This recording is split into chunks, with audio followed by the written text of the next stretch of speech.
Olá, hoje eu fiz um cenário um pouco diferente. Eu estou na sombra e atrás de mim está o sol, né? E aqui é a lição número 5 do terceiro trimestre de 2015, de 25 de julho a 1º de agosto, né? Exilados que se tornaram missionários. Histórias empolgantes, emocionantes, né? Cheias de incerteza, cheias de soluções, cheias de demonstrações de fé e de poder também. Hoje é o dia, é o último sábado do mês de junho, né? Então, terça-feira, dia 30, e logo hoje é o dia 27 de junho. Santíssimo e poderoso Deus, quão grande és Tu que tens revelado grandes coisas lá no tempo do passado para nós hoje por meio das profecias. E também tens utilizado Teus filhos humildes para realizar grandes coisas no passado e assim também no presente e no futuro próximo. Que todos nós possamos fazer parte destas pessoas escolhidas por Deus. Em nome do Senhor Jesus Cristo. Amém. Muito bem. Então aqui no verso de Daniel 7, versículo 14, lemos assim: Foi-lhe dado domínio e glória e o reino para que os povos, nações e homens de todas as línguas o servissem. Referindo-se a Jesus Cristo. E o seu domínio é domínio eterno, que não passará, e o seu reino jamais será destruído. Está em Daniel 7,14. Não é? Aqui nós começamos com a história de Daniel, depois vamos ver mais alguns outros exilados, né? Mas principalmente Daniel, pois Esther deixaremos para a próxima semana. Não é? E um pouquinho sobre José do Egito.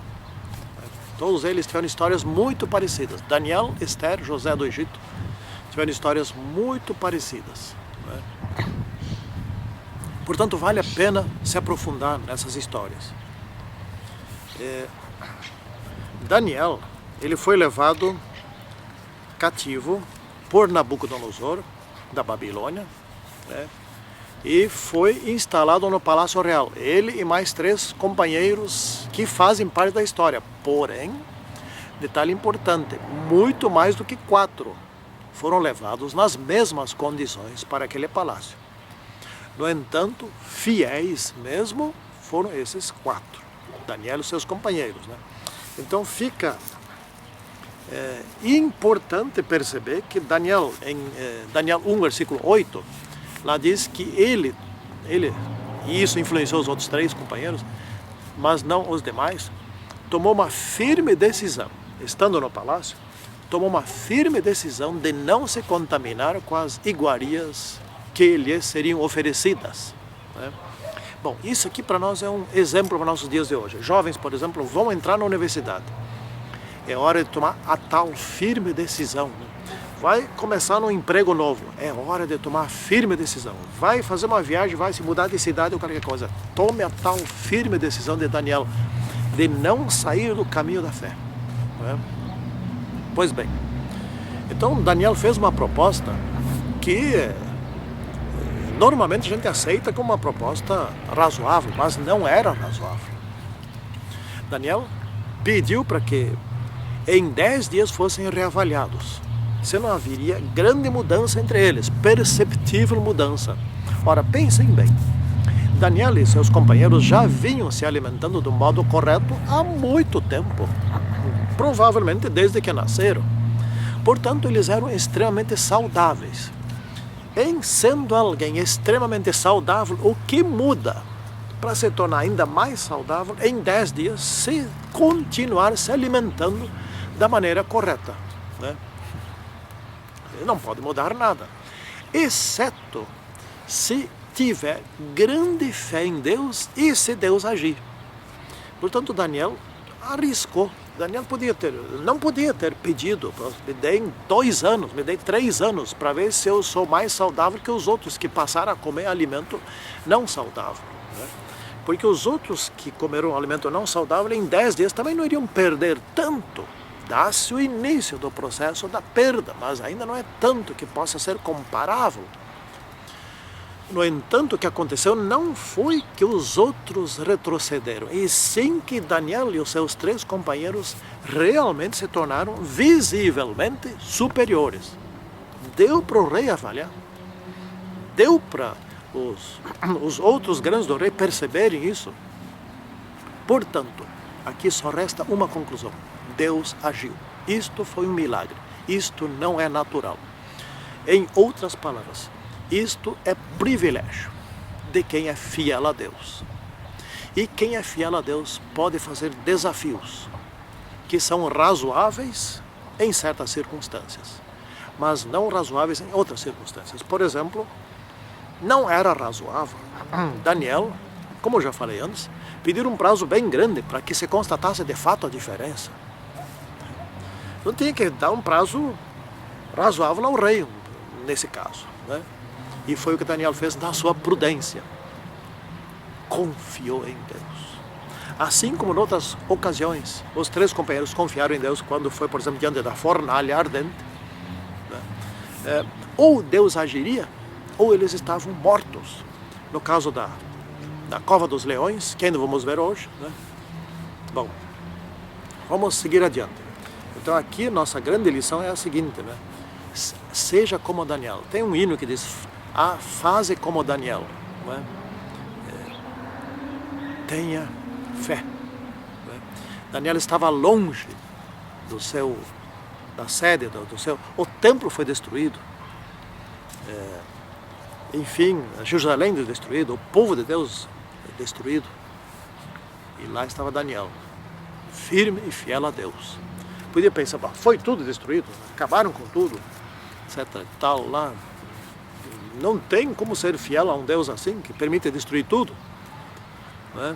17 anos de idade, 17, 18 anos, acho que não tinha nem 18, 17 mesmo. Como que pode confiar em Deus que permite destruir tudo? Né? Essa semana faleceu um grande artista, e o pai do artista: será que Deus existe? Eu oro todos os dias, etc. Tal, lá. Será que Deus existe? Mas Daniel não. Daniel e seus companheiros não. Mantiveram-se firmes e fiéis. Todas as evidências humanas davam a entender que Deus os abandonara, mas lá estava Deus. Em 10 dias fez o milagre. Bom, vamos adiante aqui.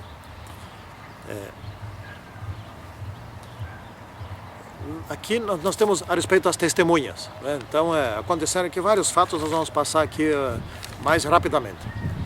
Só Deus sabe o futuro e só Deus tem a autoridade, tem toda a autoridade. Então, 2 coisas foram reveladas aqui por Daniel a Nabucodonosor e a outras pessoas. Né? Que o futuro só Deus conhece. Então, Daniel 2, por exemplo, os grandes capítulos proféticos de Daniel são Daniel 2, Daniel 7 e Daniel 8. Depois temos o Daniel 9 e todos os, até, principalmente também o 12. Né? O Daniel 11, por exemplo, conta a história dos reinos, sucessão dos reinos, até os dias de hoje, até a volta de Cristo. E o 12 conclui. Né? Bom, em Daniel 2, no caso da estátua, ficou muito claro: ninguém pôde saber qual foi o sonho do rei, nem Daniel, mas Deus sabia. E Deus revelou a Daniel. E ficou muito comprovado que só Deus conhece o futuro. E então Nabucodonosor decretou que Deus é o Deus verdadeiro. Aí em Daniel 3, por exemplo, foi o caso da cova dos leões, desculpe, da fornalha ardente. Né? E era de novo Nabucodonosor. Ele passou um tempo e ficou pensando: não, mas não vai passar para outro reino, não. Eu sou todo ouro, a estátua é toda de ouro. Eu sou a cabeça, eu sou o peito, eu sou o ventre, eu sou as pernas, eu sou tudo. O meu reino é eterno. E mandou construir uma estátua de ouro de 60 côvados, dá uns 30 e poucos metros de altura. 30 metros por aí. E todos adorassem a estátua. Estavam ali os 3 companheiros de Daniel, Daniel não estava lá. E quando todos se curvaram ante a estátua, os 3 ficaram em pé e ficou toda aquela população grande de gente, aquela multidão de gente, encurvada. 3 se sobressaíram em pé. E os fofoqueiros foram logo contar para o rei, tem 3 lá. E são 2 cativos lá dos hebreus. Esses não querem se curvar. Bom, nós vamos encurtar a história. O rei teve que ver os 3 vivos dentro da fornalha ardente. Deus não os livrou da fornalha ardente, mas os livrou do fogo, do calor do fogo. Eles estavam dentro da fornalha, dentro do calor do fogo, que não lhes fazia efeito algum. Esse é o poder de Deus. Em Daniel 4, Nabucodonosor outra vez teve uma recaída. Não é esta a grande Babilônia que eu construí com o meu poder, com a minha sabedoria, com a minha inteligência? Aí Nabucodonosor, que já tinha sido alertado sobre isso, virou uma vaca, um touro, e ficou pastando por alguns anos. Até que reconheceu que ser humilde diante de Deus é muito superior. E aí ele conseguiu seu reino de volta e ficou bem claro e estabelecido. Deus tira o reino e devolve a quem quer. No caso ali, devolveu a Nabucodonosor. Em Daniel capítulo 5, ali então era o caso do rei Belsazar, que era neto de Daniel, se chamava filho. Esse era o costume, né? Chamava os netos de filhos de filhos, etc. Que conhecia a história de Daniel, e Daniel ainda estava vivo naqueles dias. A avó de Belsazar estava lá. E Belsazar, obviamente, sendo instruído no palácio, não tenha dúvida nenhuma, sabia dos sonhos, da atuação de Daniel, do Deus de Daniel, etc. Resolveu dar uma festa. Esse negócio de dar festas, isso era uma coisa comum entre os reis, festas grandes, onde eles bebiam, se embebedavam, e durante aquela festa, o exército de Dario estava secando o rio, estava fazendo um dique, desviando a água para o braço maior do rio, e passavam já por baixo das grades, dentro do lodo, mas sem água. Enquanto isso, o rei estava em festa, e os guardas em festa, e ninguém viu nada. Quando Daniel leu aquela inscrição, ou seja, pesado foste na balança e achado em falta, e teu reino já passou para outro. E o Belsazar ainda queria recompensar Daniel. Daniel, não precisa recompensar nada, porque enfim, tu já era, não é? E quem recompensou Daniel, sabe quem foi? Foi o rei que estava entrando, porque Belsazar foi morto dali a alguns momentos, né? Bom, agora Daniel na Pérsia. O rei Dario estava agora no poder, e o rei Dario, que era um império inimigo daquele onde Daniel servia, viu que já conhecia, por certo, Daniel, a fama de Daniel, a sua fidelidade, a sua inteligência, a sua competência, né? Resolveu transformar Daniel num dos grandes, e estava pensando em transformar Daniel é um dos 3 grandes, estava pensando em transformar Daniel no presidente, ou seja, no segundo após ele como rei, como imperador. Os outros não gostaram disso, e tinham inveja da competência de Daniel, né? Resolveram passar a conversa no rei Dario. Isso não aconteceu só com Dario, aconteceu também no caso de Esther, né? Com o rei Assuero, ou Xerxes, como queiram. E baixaram um decreto. O rei Dario gostou do decreto, não se deu conta de Daniel, que isto era somente contra Daniel, né? Ao contrário do que aconteceu com Esther, que não era somente contra Mardoqueu ou Mordecai, mas sim contra todo o povo. Eles queriam se livrar de Daniel. E aí foi feita a fofoca. O rei, sabe aquele Daniel? Ele não se importa contigo, ele está adorando lá o seu Deus, não está adorando a você. O que foi que eu fiz? E os decretos dos reis naquele tempo não podiam ser revogados, porque essa era a autoridade do rei. O rei era infalível, nunca cometia um erro, né? Enfim, cometeu esse erro e agora volta atrás como? Perde a autoridade. E não conseguiu livrar Daniel da cova dos leões. E Daniel foi jogado na cova dos leões. O rei não dormiu naquela noite. No dia de manhã, seguinte de manhã, bem cedo, o rei foi para ver Daniel. E eu acho lindas as palavras do rei, que estão aqui, a minha Bíblia está perto aqui. Né? Lindas as palavras que são reveladoras. Está em Daniel 6, versículo 20, uma parte em diante. Daniel, servo do rei vivo, dar-se o caso que o teu Deus, a quem tu continuamente serves, tenha podido livrar-te dos leões? Servo de quem? Do Deus vivo. O rei conhecia Daniel e conhecia o Deus de Daniel. Daniel dava um bom testemunho. Daniel era alguém que revelava a sua situação, quando isto era bem oportuno. E Daniel respondeu lá dentro, sim, vamos ler aqui, 22. O meu Deus enviou o seu anjo e fechou a boca dos leões, para que não me fizessem dano, porque foi achado em mim inocência diante dele. Também contra ti, ó rei, não cometi delito algum. Óbvio. Isto é lindo. Daniel era servo fiel. E foi liberto da cova dos leões. E o rei reconheceu e jogou para lá para dentro os inimigos de Daniel. Sempre vencem, no final da história, aqueles que são servos fiéis a Deus. Depois, na parte quarta-feira, aqui nós temos um rápido panorama dos conflitos e da sucessão dos impérios. Aqui eu vou falar rápido, porque o tempo está correndo muito.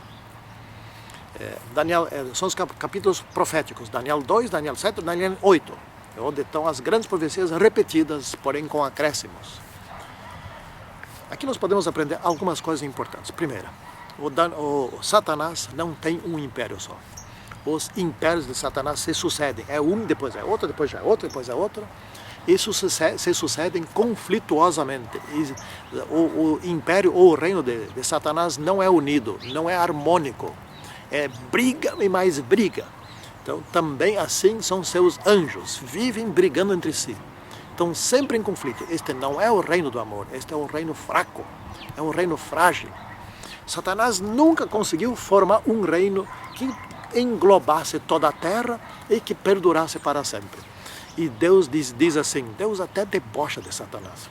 O reino eterno que será estabelecido e se prolongará por toda a eternidade e será jamais substituído por outro reino. Né?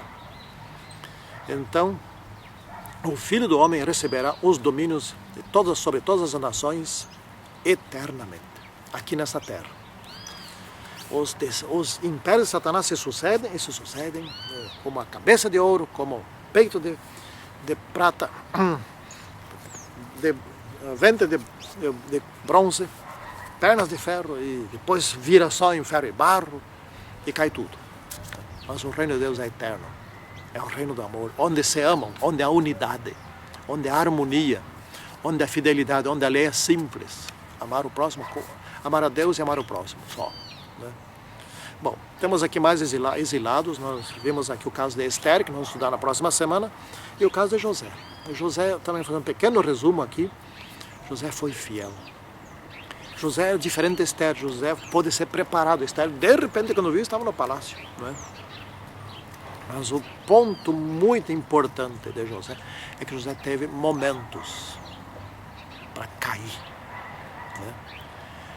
Né? O principal momento para José cair foi a sedução da esposa de Potifar. ele não caiu. José foi fiel dentro da cadeia, porque ali José podia ter desanimado. Puxa, agora ainda por cima preso, num grande império desses. Foi fiel, tornou-se o chefe dentro da cadeia, cuidou a cadeia. Da cadeia ele foi direto para ser o segundo maior do império faraônico, o império do Egito. E dali ele salvou a sua família, seu pai, seus irmãos e as famílias deles. Oxalá que nós sejamos pessoas assim. Não quer dizer que agora nós tenhamos que estar em outro lugar, etc. Mas uma coisa fica aqui bem estabelecida. Nos últimos tempos, muitos de nós terão que enfrentar tribunais, prisões, governos, talvez exilados até mesmo. Depende dos casos, por exemplo, na Europa ou na Ásia, etc. Estão hoje já fugindo das suas pátrias, né? Vão ter que enfrentar júris, juízes, delegados, policiais, sei lá o que, tudo. Saiba do seguinte, isto é para que dê testemunho, portanto seja fiel, desde agora. Seja fiel, eu também tenho que ser fiel, porque estes aqui, sendo fiéis, se tornaram grandes vencedores porque Deus esteve do lado deles. Não porque eles fossem inteligentes ou superiores aos outros, não. É porque Deus os guiava. Que assim seja com todos nós. Amém. Ó poderoso Deus, abençoe a cada um dos teus filhos, para que todos nós sejamos como foi Daniel, como foi Esther, como foi José e como foram muitos outros. Em nome do Senhor Jesus Cristo. Amém. Tchau.